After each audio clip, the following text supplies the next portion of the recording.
Hi everybody, it's Ryan from Ryviews.com, and today I'm doing something slightly different. Instead of a Rycast, I'm doing a RyButtal, so it's RyButtal number 1. If you're wondering what a RyButtal is, then you probably don't have any idea what my website is, but I'll explain it to you. A RyButtal is like a rebuttal, except it's spelled and pronounced RyButtal, because that's the kind of shenanigans I get up to on a daily basis.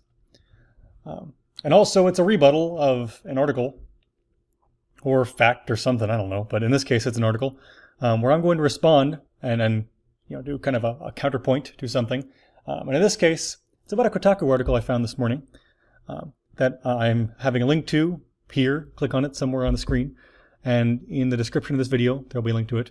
And right now there's going to be a picture of it on the screen to better exemplify what was going on. So this is a frequent comment that I've seen, and this article itself is actually quite tiny, but I've heard about it a lot, where people are complaining about how expensive DLC is. Now, I've briefly mentioned this before, I've talked about it. I don't know when. I don't know if I talked about it in a video or if I wrote it down, and I can't be bothered to look it up, so I'm just going to wing it for now. I assume I remember what I talked about, but who knows. Basically, I think that the hype about how expensive DLC has gotten is a little blown out of proportion, okay? And so I want to phrase this, first off, I understand that some games obviously might feel incomplete.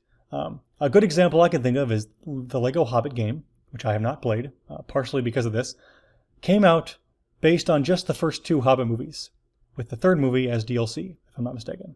If it wasn't actually the case by the time it came out, that's what they planned on doing. That's ridiculous, okay? Why release the damn game before you finish the set? All Lego games in the past have been your complete sets or whatever, in general. So it just seems kind of goofy and stupid to do that, okay? That seems like pointless DLC. But to me, that seems like a rare example.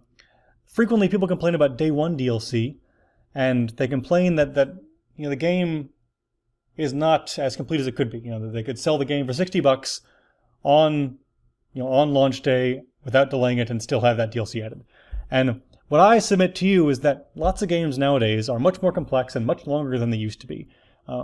And honestly, we pay about the same for games today that we did when they were on the Super Nintendo, where games were probably a quarter as long as they are now, with much worse graphics.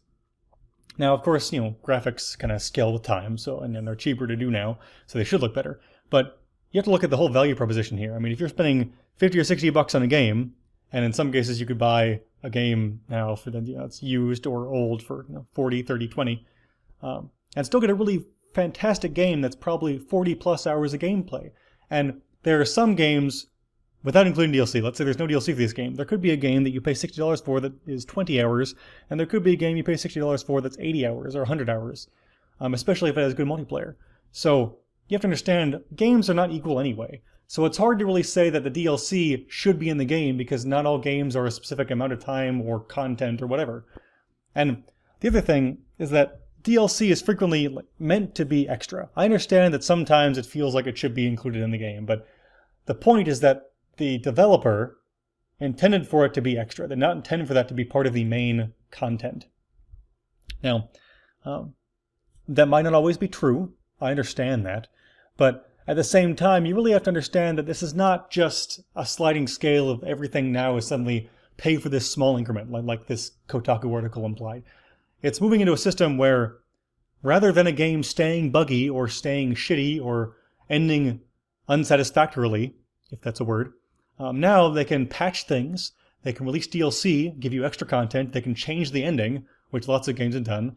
And Mass Effect 3 is a fantastic example. People were really angry about the ending, so they added extra DLC, and that was a game where they had Day 1 content that people were pissed about. Well, guess what?